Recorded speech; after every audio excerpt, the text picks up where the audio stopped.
கவனகர் ஐயாவின் அற்புதமான உரைகளை தொடர்ந்து கேட்க கவனகர் கர்ஜனை அபிஷியல் என்ற புதிய சேனலை இப்பொழுதே சப்ஸ்கிரைப் செய்து கொள்ளுங்கள். கூடவே பெல் பட்டனையும் கிளிக் பண்ணுங்க.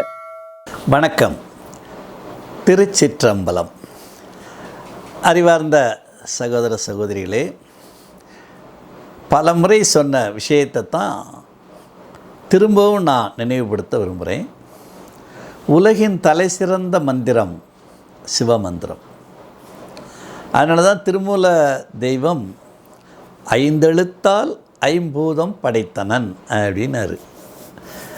நமச்சிவய அல்லது சிவயனமன்ற 5 எழுத்தை வச்சு தான் 5 பூதத்தை படைத்து, அந்த 5 பூதங்களால் ஆன அந்த உலகை படைத்து, அந்த 5 பூதங்களுக்கு கூட்ட அமைச்சு ஒரு உயிர்களை படைத்து, உடல்களை படைத்து, அதுகளுக்கு உயிர்களை ஊட்டி, இந்த இயக்கம் பூரா அந்த 5 எழுத்துக்குள்ளே தான் அடக்கம் அப்படின்னு மிக அற்புதமாக சொல்லியிருப்பார் திருமந்திரத்தில்.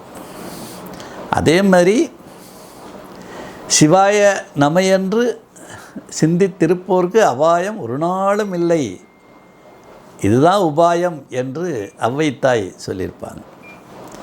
அந்த சிவாய நம என்ற சிந்தனை வந்துட்டாலே அபாயம்லாம் காணாமல் போயிடும் அப்படின்னு சொல்லியிருப்பாங்க. சிவசிவ என்கிற தீவினையாளர்னா வேணா கர்ம வினை அடர்த்தியாக இருந்தால் அவனுக்கு வாயில் சிவசிவா வராதரான்ட்டார் திருமூல தெய்வம். சிவயவசி என்னவே ஜெபிக்க இஜெகமெல்லாம் சிவவாக்கியர் 310 பாட்டு, கடைசி 310வது பாட்டில் சொல்லுவார். அவர் தான் அந்த சிவயவசின்ற அந்த மந்திரத்தை காயின் பண்ணவர். அதனுடைய பயன் என்னன்னு சொல்லும்போது, சிவயவசி என்னவே ஜெபிக்கை ஜெகமெல்லாம், இந்த பூமியில் என்ன வேணுனாலும் கிடைக்கும். சிவயவசி என்னவே ஜெபிக்க யாவும் சித்தியாம். சித்தினா வெற்றி, எல்லா வெற்றியும் அடையலாம். சிவயவசி என்னவே ஜெபிக்க வானம் ஆளலாம்னாரு. வானம் ஆள்றதுன்னா தெய்வ லோகங்களை வசப்படுத்துறது, அதான் வானத்தை ஆள்றது. ஏன்னா நம்ம இங்கே பூமியில் இருக்கோம், அவங்க வானத்தில் அவங்களுக்கு தனித்தனி உலகங்கள் இருக்குது. அதுதான் நம்ம திருவள்ளுவர் தெய்வம் கூட சொல்லுவார், யான் எனது என்னும் செருக்கு அறுப்பான் வானோர்க்கு உயர்ந்த உலகம்ன்றார். அவர் வானத்தை தாண்டி இந்த உலகங்களை தெய்வலோகங்களை தாண்டி போகலான்டுவார். நீ துறவி ஆயிட்டேனா வையத்துள் வாழ்வாங்கு வாழ்பவன் வான் உரையும் தெய்வத்துள் வைக்கப்படும்னார். நம்ம எங்கே உறைஞ்சிருக்கோம்? பூமியில். அவங்க எங்கே உறைஞ்சிருக்காங்க? வானத்தில். வான் உரையும் தெய்வத்துள் வைக்கப்படும். ஆனால் அவங்க டைமென்ஷன் வேறு. நம்ம டைமென்ஷன் 3 டைமென்ஷன், அவங்க 4th 5th அந்த டைமென்ஷனில் இருப்பாங்க. ஆனால் அதனால் இந்த கண்ணை வச்சு பார்க்க முடியாது. ஆனால் நெற்றி கண்ணை திறந்தாச்சுன்னா எல்லோரும் தெரிஞ்சிடும். அதுதான் அந்த புருவ மத்தியில் இருக்க பொட்டு வைக்கிறது, திருநீர் பூசுறது, திருநாமம் விடுவது, இது எல்லாமே இந்த நெற்றிக்கண்ணை திறப்பது தான் கல்வியின் பயன் அப்படின்னு சொல்லித்தான். உலகத்திலே ஒரே ஒரு மொழியில் தான் அக்கண்ணான்னு ஒரு எழுத்து உண்டு. உயிரெழுத்தில் கடைசி எழுத்து அக்கண்ணா. 3 புள்ளி தான். 2 புள்ளி நம்ம கையில் இருக்க புறக்கண், 2 முகத்தில் இருக்க புறக்கண். அந்த ஒரு புள்ளி 3வது ஒளிஞ்சிருக்க நெற்றிக்கண் அப்படின்னு தெரிஞ்சுக்கணும். அதனால் சிவமந்திரம்ன்றது அவ்வளோ சக்தி வாய்ந்த மந்திரம். ஆரம்பத்தில் எனக்கு தெரியாது, சிவசிவான்னு எல்லாம் எழுதி போட்டிருக்கிறத பாப்பனே தவிர தெரியாது. என்றைக்கு திருமறைகளை உணர்ந்து அதை சொல்ல ஆரம்பித்தோமோ, ஈசன் வளைச்சார் பாருங்க, அவ்வளோதான், சரண்டர், அடிமையாயிட்டோம். அப்புறம் அந்த சிவமந்திரத்தோட சகல ரகசியமும் தெரிய ஆரம்பிச்சிது. இப்போ கூட நீ கூட பார்க்கலாம், கொஞ்ச நாளைக்கு முன்னாடி நான் ஒரு எபிசோடில் சொன்னேன். அதாவது சிவமந்திரத்தில் எப்படின்னா, சிவய நம, இதில் சி என்பது ஏக இறைவன், அண்ட சராசரத்தின் நாயகனாகிய ஏக இறைவன். நாம் சிவன்னு சொல்கிறோம், இஸ்லாமியர்கள் அல்லாண்டுவாங்க, கிறிஸ்தவர்கள் கர்த்தர்டுவாங்க. என்ன சொன்னாலும் சரி, ஏக இறைவன், அவ்வளோதான். ஒரே இறைவன் என்ற அந்த தத்துவம் சிவன். ரைட்டு. அப்போ சி என்பது சிவனை குறிக்கும், ஏக இறைவனை குறிக்கும். அந்த மந்திரத்தில் சி தவிர மீதி என்ன இருக்குது? வ ய ந ம. சிவய நமன்னா வ ய ந ம. இந்த சியை இந்த ஒவ்வொரு எழுத்தோடு சேர்த்திங்கன்னா ஒவ்வொரு விளைவு உண்டாகும். இந்த வா என்ற எழுத்தோட சீயை சேர்த்திங்கன்னா வசி, அதுதான் சிவய வசி. வசின்னாலே வசியமாயிரும், எது வேணாலும் வசியமாயிரும். ஒரு பயங்கரமான ரகசியம். ஐயா எல்லாத்தையும் ப்ராக்டிக்கலாக பார்த்துருவேன், ஆனால் வெளியே சொல்ல மாட்டேன். அவங்கக்கிட்ட இப்படித்தான் நடத்தி இதை செஞ்சேன் அப்படின்னு சொல்ல மாட்டேன். ஆனால் அந்த வசின்ற மந்திரத்தை வச்சு வசியம் சாத்தியம்ன்றதை ஐயா உணர்ந்தேன். இப்போ வா சி வசி இந்த சொல்லுது பாருங்க. இப்போ பள்ளி அடிக்குது. டேய்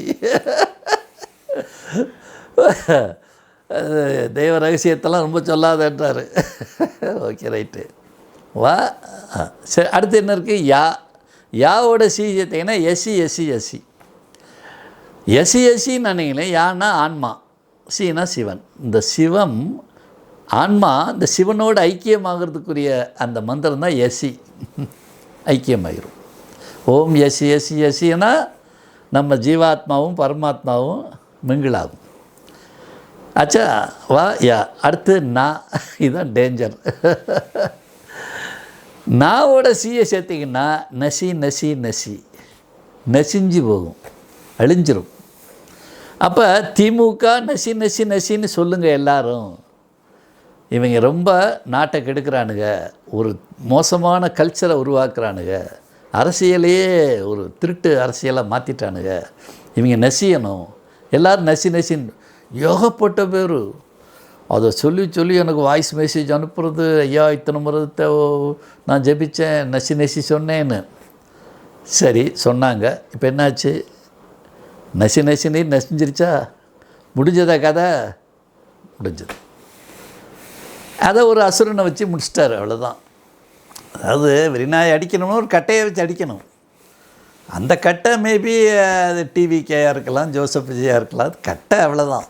அந்த நசின்னா நசிஞ்சிரும், அவ்வளோதான். நீ மிச்சம் என்ன இருக்குது? வசி, எசி, நசி. நீ மான்னா சிஎஸ்எத்தா மசின்னு சொன்னால் யாரையும் மசிய வைக்கும். ஒரு வேலைக்கு போகிறீங்க, அவர் நமக்கு வேலையை கொடுக்கணும், அவர் பேரை தெரிஞ்சு வச்சுக்கிட்டு இவர் நமக்கு மசி அல்லது மசின்னு சொன்னாலும் சரி வசின்னு சொன்னாலும் சரி அந்த வேலையை பிடிங்கிடலாம். ஒரு கான்ட்ராக்டு மசின்னு சொல்லி அதை உச்சரித்தோம்னா பிடிங்கிடலாம். இது எல்லாத்துக்கும் மூலமாக முழு சிவமந்திரத்தை நல்லா உச்சரித்து தேகத்தில் அந்த மந்திரம் இடைவிடாமல் மந்திர தேகமாக மாறி இருக்கணும். அப்போ இது நல்லா வேலை செய்யும். சும்மா காரியத்துக்காக மட்டும் அதை சொல்லிவிட்டு நான் சொன்னேன் நடக்கலைன்னு சொல்லக்கூடாது. நாங்கள்லாம் தூக்கம் முழிப்பு எந்நேரமும் சிவா தான். சந்தோஷம் வந்தால் சிவா, நல்லா இருக்கு உணவு, வா நீ சாப்பிடு, அவ்வளோதான். அவர் சாப்பிட போகிறாரு கூப்பிட்றது. துக்கம் வந்தாலும் அப்பா சரி சிவா அப்படின்னு. சிவா தான். இடர்ச்சுன்னா சிவா தான். சிவான்னா அந்த இடர்னா கூட அதை டக்குன்னு ஒரு குறுக்க போட்டு நிறுத்திடுவார். உடைய ஸ்டைல் அப்படி. அதனால் அந்த சிவமந்திரத்தோட மகிமையை புரிஞ்சுக்கிட்டு நான் வகுப்புகளில் சத்சங்கத்தில் எல்லாத்துலேயும் ஐயா சொல்லித் தருவேன். சிவமந்திரத்தை எப்படி உச்சரிக்கலாம், ஓம்னு எப்படி இழுக்கிறது, எப்படி சிவசிவான்னு விடுறது, ஓம்னு இழுக்கிறது, வசின்னு விடுறது, அது மாதிரி மெத்தடெல்லாம் சொல்லி கொடுத்துருப்பேன். இன்னும் தொடர்ந்து சொல்லி கொடுப்பேன். அதனால் எங்கள் விழிப்பாயுதம்லா வெற்றி நிச்சயம் சிவசிற்சபை கையேட்லேயும் அதெல்லாம் சொல்லியிருக்கேன். அதனால் அதை படித்து பயன்பெற்றவங்க ஏராளம் சொல்கிறாங்க. ஐயா இந்த சமயத்தின் பெருமையும் சிவநெறியின் பெருமையும் சிவத்தின் பெருமையும் நீங்கள் சொன்ன பிறகு தான் இவ்வளோ விஷயம் தெரிஞ்சிருக்கு.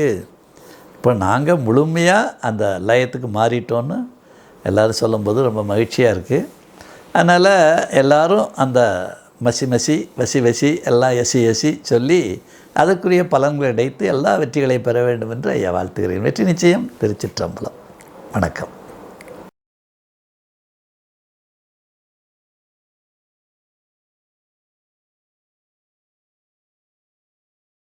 கவனகர் ஐயாவின் அற்புதமான உரைகளை தொடர்ந்து கேட்க கவனகர் கர்ஜனை அபிஷியல் என்ற புதிய சேனலை இப்பொழுதே சப்ஸ்கிரைப் செய்து கொள்ளுங்கள். கூடவே பெல் பட்டனையும் கிளிக் பண்ணுங்க.